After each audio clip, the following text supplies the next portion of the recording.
This lesson is focused on the platelet formation and the blood coagulation, so to say. So for this unit, the first thing, you need to have the blood clotting graphic organizer. If you have that and you have been using it, this is the one slide you want to print out, because those are the three main phases of the platelet formation. So we'll talk about that. Let's look at the platelets first. So notice we have looked at the genesis of different types of blood cells. We have completed the role of erythrocyte or red blood cells. We have learned the role and function of the basophils, eosinophils, neutrophils, etc. The biggest difference between all these other so-called cells and the platelets is,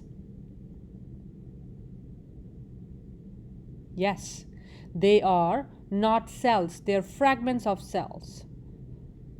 So platelets are fragments of megakaryocytes, large cells breaking up to form the platelets. Cell fragments involved in the human clotting system, they're called the platelets. They are slightly different from the thrombocytes, which are present in non-mammalian vertebrates, such as you could think about lizards and snakes and the likes, because they are non-mammalian.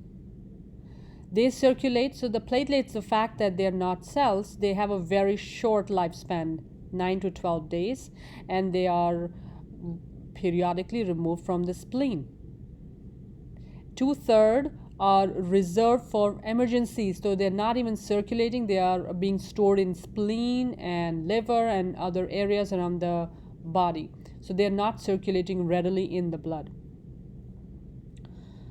Platelet count for the platelet count for the blood is 150,000 to 500,000 per microliter.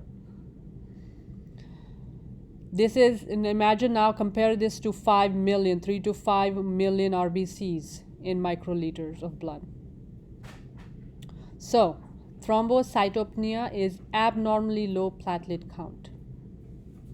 So if the number goes below 150, then we have thrombocytopenia.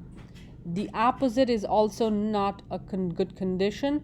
Thrombocytosis, meaning abnormally high platelet count, that is normally associated with cancer, with inflammation or cancer. The three main functions of the platelets are releasing important clotting chemicals, the chemicals that will clot or stop the flow of blood in localized areas. Of course, we do not want the blood to just stop functioning. Temporarily patching damaged vessel walls. Vessel walls here we mean arteries, capillaries, veins, etc. So it stops the rupture that has happened, covers it up, and reduces the size of a breakage in a vessel wall. Say if the rupture is very large and the platelet is not going to patch it up, it at least reduces the opening. So the production of platelets are called thrombocytopoiesis, which occurs just like in every other blood cell. It happens in the bone marrow. Megakaryocytes are the giant cells in the bone marrow. They manufacture the platelets from cytoplasm, and I have just explained that earlier here as well. So the megakaryocytes, they become the platelets. The hormones involved here are thrombopoietin, interleukin, and multi-SF. Remember, this as opposed to the RBC, which has erythropoietin. So they have a different trigger, for a hormonal trigger for making the platelets. So this is the CSF, or the blood count in the blood should be in the range from 150,000 to 500,000, and the normal median range is 350,000 per microliter.